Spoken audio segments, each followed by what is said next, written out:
Жалпы бүгінгі болған турнирде мен төреші болдым. Төрешілік жалпы жақсы өтті, ойын барысы ұнады маған.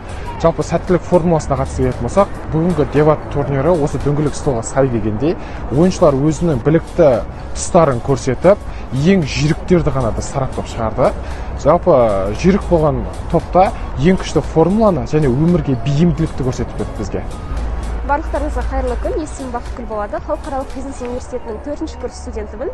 Және де бүгінгі ойын туралы қысқаша ойымды айтатын болсам, өте тартысты ойын болды. Бізге берілген қарар 21-ші ғасырдағы ең қажетті soft skills-ті көрсету керек болған болатын. Және де біз бейімделу қасиетін алып, барынша дәлелдеп шыққан болатынбыз. Және де осы қасиетті ала отырып, бүгінгі ойында жеңіске жеттік.